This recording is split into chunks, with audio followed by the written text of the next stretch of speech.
Halo teman-teman, selamat datang di channel kami. Video ini merupakan dokumentasi kegiatan pengabdian kepada masyarakat Hibah Internal Universitas Duta Bangsa Surakarta, berjudul Eco Clean Zim untuk Desa Bersih, yang dilaksanakan bersama PKK Desa Pandean, Ngemplak, Boyolali. Tim pelaksana kegiatan ini yaitu saya sendiri, Heni Parida Hutapea SSI MSc, sebagai Ketua Pelaksana, dan anggota pelaksana Septiana Ambarwati STMT, serta dua mahasiswa kami, Rafika Aulia Putri dan Michelle Aulia. Kami mengucapkan terima kasih kepada Universitas Duta Bangsa Surakarta atas dukungan dan pendanaan yang telah diberikan sehingga kegiatan pengabdian kepada masyarakat ini dapat terlaksana dengan baik. Mari kita saksikan bersama proses kegiatan ini, mulai dari pelatihan, praktik pembuatan produk, hingga hasil yang dicapai. Semoga video ini dapat menginspirasi dan memberikan manfaat bagi kita semua. Selamat menyaksikan!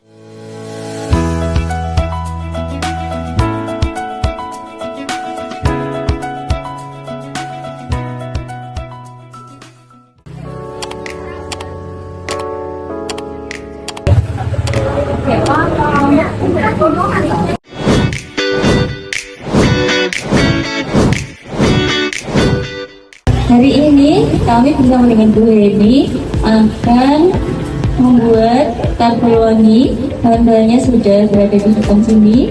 Kemudian dengan Bu Heni disilakan untuk memberikan materinya.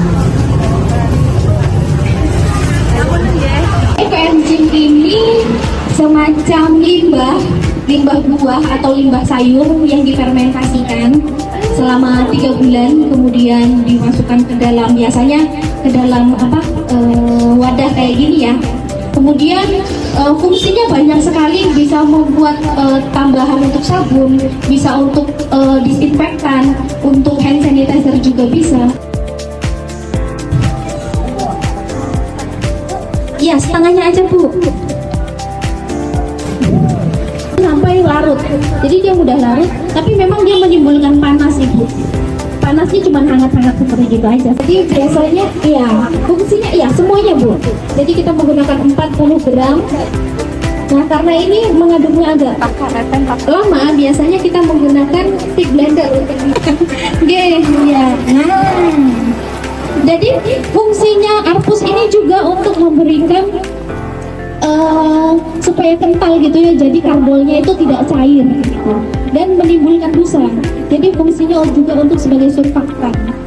Jadi, nah kemudian sambil menunggu arpusnya larut, kemudian kita menambahkan kapur barus. Jadi kapur barus ini sifatnya fleksibel, itu boleh digunakan, boleh tidak. Jadi kapur barus yang biasa ada di rumah kayak gitu, fungsinya ini sebagai untuk aromanya supaya lebih segar gitu Bu. Kemudian untuk menghilangkan serangga, jadi serangga supaya tidak ada saat kita ngepel kayak gitu. Masukin di sini semuanya, iya Bu. Karena udah kita takar dulu. Minyak serai bener. bukan air serai. Bukan air serai. Sebenarnya air serai juga bisa Ibu. Air rebusan serai. Jadi air rebusan serainya itu yang kita gunakan penggantinya. Cuman biasanya wanginya kurang kenceng ya Bu ya. Nah, diaduk aja. Ini tidak menggunakan ini lagi aja. Nah, diaduk-aduk. Nah, kemudian diaduk-aduk. Nah, karena ini masih menimbulkan busa, kita nanti nunggu busanya itu menghilang. Jadi kalau misalnya kita punya ternak gitu ya, punya peliharaan gitu, yang misalnya ada pelihara kucing atau pelihara ayam, misalnya burung, jadi kan baunya tidak sedap gitu ya Bu. Nah, kita bisa menggunakan karbol ini, jadi disemprot-semprot seperti itu di alas kandangnya, itu bagus sekali. Jadi karbol ini juga menyerap untuk bau-bau busuk. Buat karbol itu 3 liter. Jadi pakai komposisi yang tadi ya semua Bu. Tadi kita sudah ukur untuk 3 liter. Nah, kan busanya hilang kan Bu? Iya. Nanti lama-lama busanya juga menghilang.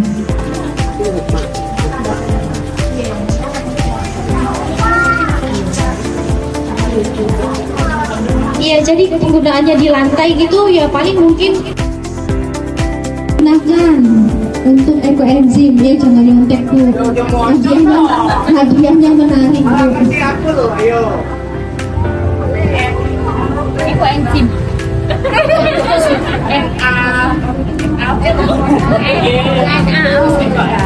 Terus itu apa itu? Ketak karet. Iya benar. Satu lagi Bu.